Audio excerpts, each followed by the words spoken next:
Hey everyone, it is Beggles, and I had the chance to play Go Fight Fantastic before it releases today or tomorrow, depending where in the world you are located right now. You may or may not have heard of this title. It definitely has that cute factor right from the start, but taking this chance to explain it a little bit to you and show you some of the gameplay so you know whether or not this is a title that you might want to jump into. So let's get started with the style. This is a hack and slash co-op game that you can play with up to 2 other players. There's online and there's local co-op, or you can do what I did and play it solo. When you play it solo, rather than having the 2 other characters on the screen, you've got to cycle through them yourself. I haven't had the chance to test out the co-op yet, but I'll be curious to see how much of a change that makes. So I'll be reviewing this game as a single player game, but I'll be really curious if you've played it with friends. Let me know if you've had that experience with a comment below.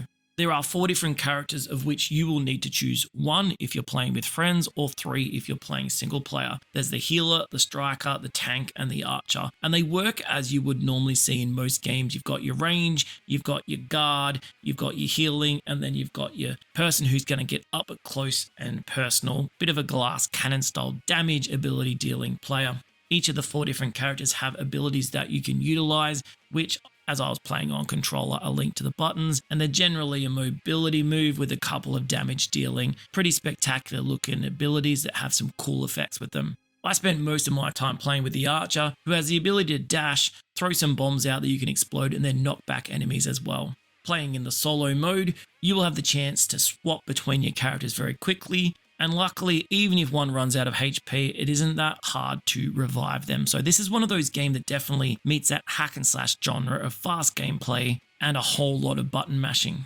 In the storyline mode, you will jump into these levels that last about 14 or 15 minutes, work your way through enemies, then have a little bit of a boss fight at the end. Along the way, you will pick up these meteorite upgrades and some currency that you can use in your lobby then to upgrade your characters. There's definitely a lot of loot here, so you'll have the ability to apply those meteorites to your character slots, which give you things like passive stat boost or extra damage and healing, those sorts of things. But what about the storyline? Is it engaging? Well, it's pretty simplistic, to be honest. Go Fight Fantastic is based around a group of smugglers who are on a job with their space captain Bowie when all hell breaks loose on the bird planet with some gooey alien monsters deciding they're gonna steal all the youngsters. As in any good heroic game, your job is to work your way through the enemies and try and rescue them. This is a game that aims to be quite funny with some really cute artistic design, and I've got to say that I found the writing simplistic and a little bit cliche. If you've played any of these games that have that sort of joking dialogue between the characters,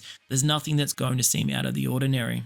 What you cannot deny though is that the visual design of the game is first rate with some brilliant graphics, animation, and character design. I am not as impressed with the music in the game. I found it to be a little bit distorted, and even though I had the sound turned down, I still kind of played it with one of my headphone ears being off. Let's get into the verdict of Go Fight Fantastic. This is a fast-paced hack and slash game that I believe is better suited for people that want to play some co-op, either local or online. There are a lot of enemies that will go onto your screen, and there is a lot of area effect attacks that you're going to need to be dodging. However, I do think the level designs are pretty simplistic and the storyline's not really all that engaging for me. If you aren't looking for something that's all that in-depth and you want to just jump in and destroy some gooey alien things, this might be a game that you're going to love. You can't deny that it plays well. I'd be definitely having a look if you've got a couple of friends that want to join in with you. Let me know what you think about Go Fight Fantastic with a comment below. Subscribe to the channel if you like this kind of video, and I'll see you next time.